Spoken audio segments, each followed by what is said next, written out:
Well, while officials here in Ottawa prepare for the impact of Trump's policies, the U.S. president-elect is starting to build his team, beginning with the chief of staff, who people were briefly introduced to during Trump's victory speech early Wednesday morning. Let me also express my tremendous appreciation for Susie and Chris, the job you did. Susie, come here. Come here, Susie. Chris, come here, Chris. Susie likes to stay sort of in the back, let me tell you. The ice maiden, we call her the ice maiden. Come here, Chris. Susie likes to stay in the background. She's not in the background. Well, Susie's full name is Susie Wiles, a longtime Republican operative who is said to have Trump's respect and knows how to navigate Trump's often changing influences. Joining us now to tell us more is Luiza Savage, executive editor of Growth for Politico. Luiza, nice to see you. Great to be with you on this post-election Friday as we're making sense of it all. Absolutely. Making sense, trying to catch up on sleep. Listen, tell us a bit more about Susie Wiles here, because, you know, while many people are just being introduced to her, she does have a very long history with the Republican Party. Yeah, for sure. She's a longtime Republican strategist who is about to become probably the most important woman in Washington. She's not of Washington, right? Her career's been in Florida.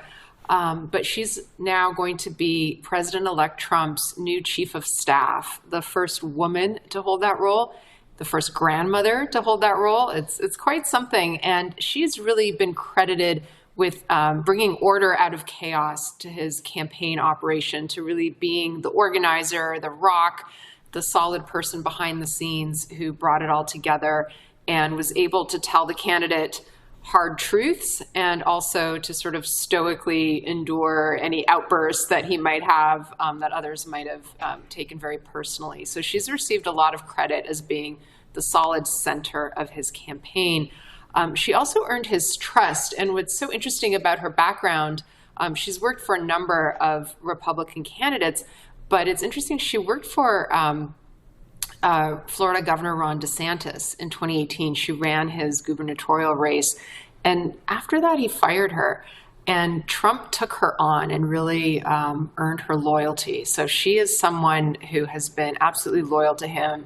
And he's really come to trust her and now is putting her in as his chief of staff, really the gatekeeper to the presidency. So this is a very significant appointment at the beginning of what we call the transition, right, which is the new administration starting to take shape and get ready for inauguration in late January. And part of the transition is, get this, 4,000 personnel appointments, of which some 1,200 have to go through the Senate. So we'll be paying attention to these very high-profile, big appointments around Trump and his inner circle, but they actually have to fill out 4,000 positions across the federal government. 4,000, as you say, a huge number. But, you know, let's talk about the inner circle, though, because there have been questions already and, quite frankly, concerns about who Donald Trump may actually surround himself with in his second term. Concern because the people who were part of his first term came out to condemn him during the campaign. Any idea at this point what Wiles' appointment says about the kind of team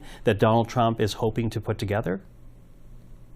He wants a loyal team, right? He wants people who are in it because they believe in what he wants to do, not because they're there to rein him in. If you remember in 2016, there was a lot of talk about, oh, well, he can't do anything that radical because, you know, all these old hands and gray beards and generals will keep him on the straight and narrow.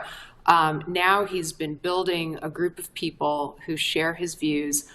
Stephen Miller on immigration, for example, has been working very hard to develop a whole plan that'll be ready to be put in. He's developed the loyalty and relationships among Republicans on Capitol Hill, which would be really important to do his agenda. It's a very different scenario than when he kind of shocked the whole world by getting elected in 2016. And, you know, they've been very public about what they want to do so that they could claim a mandate. It's not that he's coming in as this black box. We don't really know what he stands for. He's been very clear about what he stands for and is going to surround himself with people who agree with him and have been working on actual practical ways to enact his agenda. Mm-hmm. Well, let's talk about his agenda because, Donald Trump has promised so many things. We were already talking about it, things like tariffs, the deportation of illegal migrants. How quickly will Donald Trump move on those and other priorities, given the fact that, when you talk about mandate, not only has he won the Electoral College vote, he's won the popular vote, he's won the Senate, on his way to winning the House of Representatives right now. I think a lot hangs on whether Republicans take the House of Representatives, because if you have both the House and the Senate, that's going to be just a sea change from what we've seen for years of divided government in Washington and gridlock, right? It's been really hard to move anything forward, small ball legislation, lots of wheeling and dealing. If they take both sides of the Congress, then you can move very big pieces of legislation. And I think that the way to think about Trump's agenda is there are essentially three planks to it. There are tariffs, obviously, he talks about that a lot.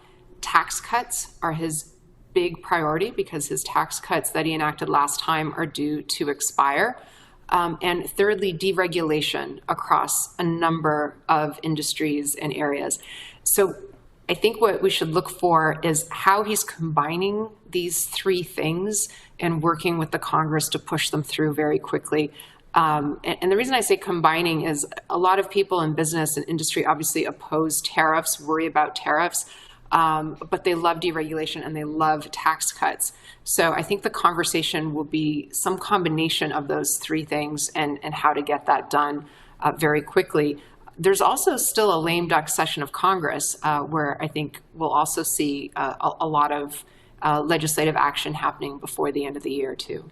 Well, of course, we watch and always appreciate the insight. Luiza, thank you for this. Great to be with you. Thanks so much.